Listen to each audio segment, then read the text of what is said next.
Bom dia, pessoal. Hoje, dia 10 de janeiro de 2025. Espero que estejam todos bem e que fiquem melhor ainda no decorrer do dia. Ah, eu quero começar hoje com vocês compartilhando Gálatas 5. Gálatas 5 é legal. Vocês decorarem ali os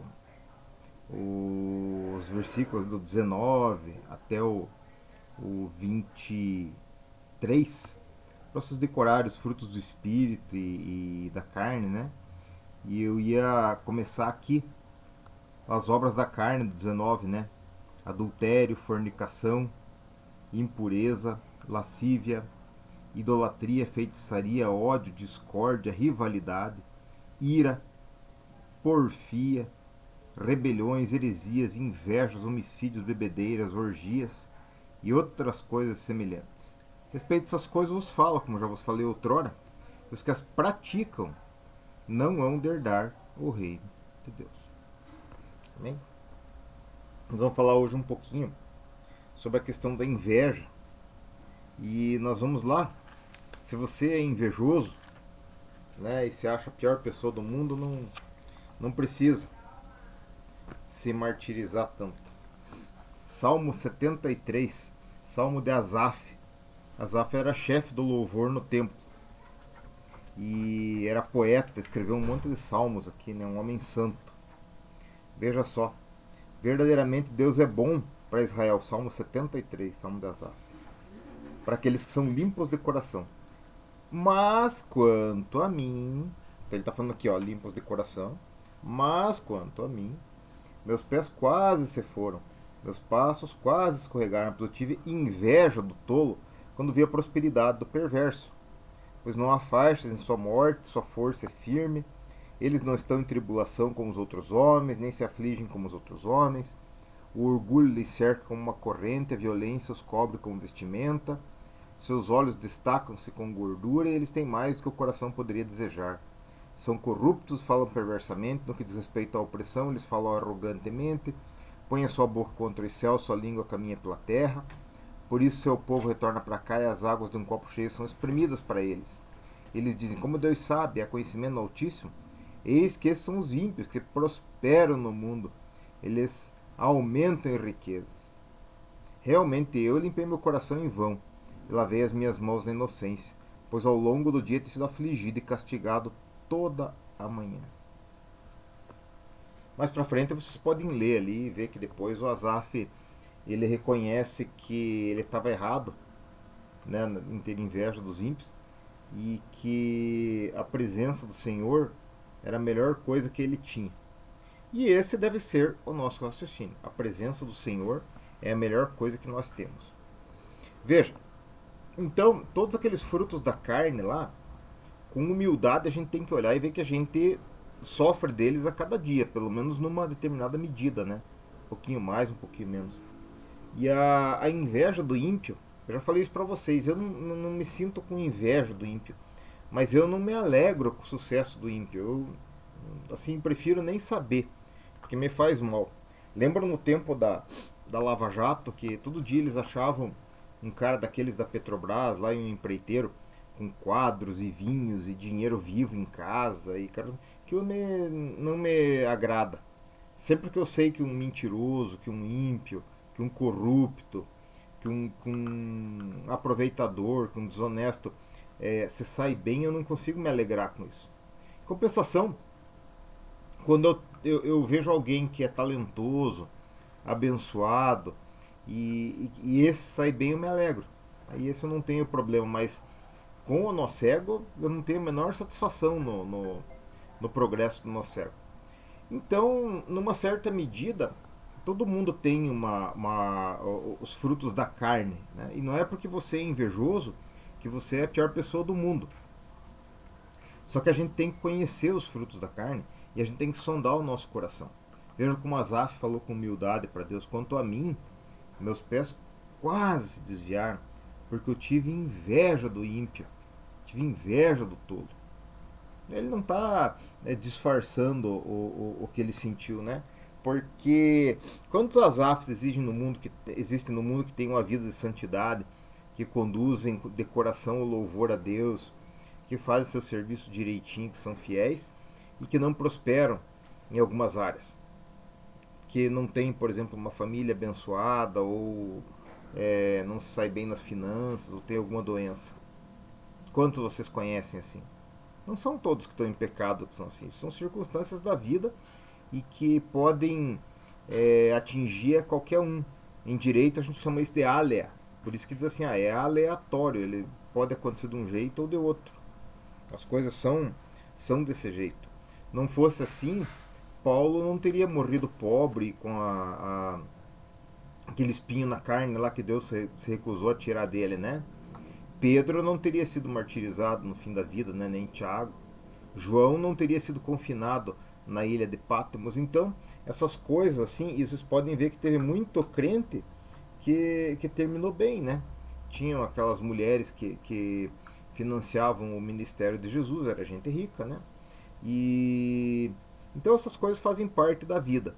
Mas o que eu queria chamar a atenção de vocês, assim, nós temos que ter um coração principalmente sincero na presença de Deus. Nós temos que conhecer os frutos da carne, aquilo que não nos faz bem, e examinar isso aí, e parar de viver uma vida de sonhos, assim, um treco tipo Alice no País das Maravilhas, uma Nárnia, um Matrix, né? Nós temos que pegar e focar os nossos olhos naquilo que é eterno. Então, a gente tem que ler a palavra de Deus e tem que conhecer a palavra de Deus. Não o que o seu youtuber fala, ou o que o seu pastor preferido fala antes de pedir a oferta e o dízimo. Não. Isso pode ser certo, né? Pode ser certo. Mas vá na Bíblia. Confira na Bíblia como os bereanos. Vá na Bíblia, a Bíblia tem tudo. Veja se você lê os frutos do Espírito e os frutos da carne, lascou. Porque para você praticar os frutos do Espírito e os da carne, dá um serviço desgraçado. Você não vai conseguir. Vai precisar de Jesus como teu advogado sempre. Mas o que acontece? Paulo fala, os que as praticam não entrarão no reino de Deus. Como a inveja. Se você é um invejoso contumaz, sonda o teu coração, peça perdão para Deus e tente mudar de vida, porque aí tá feia a coisa. Mas se um dia ou outro você teve inveja, você não está praticando isso. Pede perdão e segue a vida. Se um dia ou outro escapou uma mentira ou um palavrão, ou você perdeu a paciência com alguém e brigou, esse fruto do Espírito foi eventual. Então não está situado naquela situação que Paulo falou ali, de que os que os praticam não herdarão o reino do céu, né? Então o que acontece? Nós temos que praticar a palavra de Deus. Nós temos que buscar praticar a paciência, as bem-aventuranças e tudo mais, e fazer disso a nossa vida, tá? Um dia ou outro que acontece de perder a paciência não significa que o cara está praticando aquilo. Não significa que o cara foi só um escorregão, ele caiu, pede perdão para Deus e segue o caminho correto, né? Eu sempre conversava com a Antonieta aqui da regra das 3 vezes, né? Porque às vezes tinha uma pessoa que era grosseira ou que não cumprimentava direito num dia, e eu sempre falava assim, viu, vamos praticar a regra das 3 vezes. Porque a pessoa pode estar com dor, pode estar num péssimo dia e tal, pode ter acontecido alguma coisa. Então, se 3 vezes se encontrar a pessoa ter maltratado daquele jeito, aí você despreza a pessoa porque ela não gosta de você. Agora, se um dia ela ter tratado diferente e depois ela voltar ao normal, é porque ela não estava num dia legal. E a gente tem isso, né? A gente tem o dia que a gente está com dor, o dia que as mulheres, o dia que estão na tensão pré-menstrual, ou aconteceu alguma coisa na casa, ou e tal. Tem o dia que a gente não está legal. E a gente tem que ter essa empatia, tem que saber que as outras pessoas também têm esses dias maus.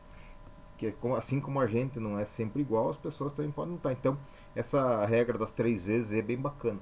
Mas o que eu quero dizer é o seguinte: ela quer dizer que da mesma forma, quem é um mentiroso contumaz, esse não vai para o reino do céu. Escapou uma mentirinha, não pode escapar mentirinha. A mentira não pode se achar na nossa boca, né? Tem que ser sim, sim, não, não. Mas se escapou, peça perdão, arrume, e isso não vai te afastar de Deus, porque você não é um praticante da obra da carne.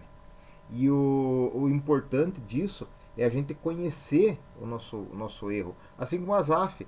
Depois leiam lá, viu Asaf se lamentou. Ele falou, Deus, ó, Eu tenho tudo que é importante. O Senhor é que me sustenta pela minha mão direita. O Senhor tem sempre me cuidado. Tenho sido um idiota de pensar nisso. Não vou procurar não pensar mais nisso. E ele reconheceu isso.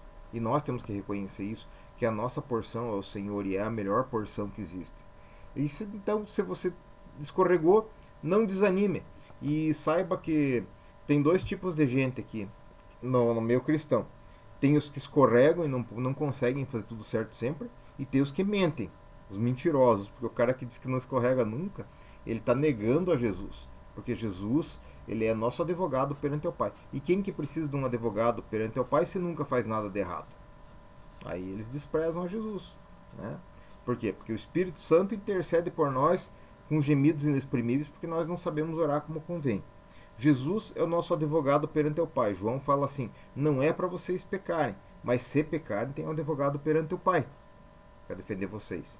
Então, nós precisamos de Jesus, nós precisamos do perdão dele diariamente, nós precisamos da intercessão do Espírito Santo e nós precisamos da intercessão de Jesus perante o Pai, hoje e todos os dias. Tem uma ministração muito bonita que diz assim que quando a gente chega na presença de Deus, né, o acusador vem dizer assim: ah, esse é aquele cara lá que fez isso, fez isso, fez isso, fez isso, fez isso, e enumera todos os nossos defeitos na presença de Deus, né? E Jesus, como nosso advogado, chega na presença de Deus e mostra as mãos para Deus. Diz: Pai, olha, tá vendo esses furos aqui, ó? Eu fui para a cruz por causa dele, eu paguei a conta dele, tá pago. E aí Deus não vê em nós, né, o filho defeituoso lá que pratica as obras da carne, mas Deus vê em nós a imagem do seu filho Jesus. Que Deus te abençoe e que você tenha um ótimo dia. É por aí.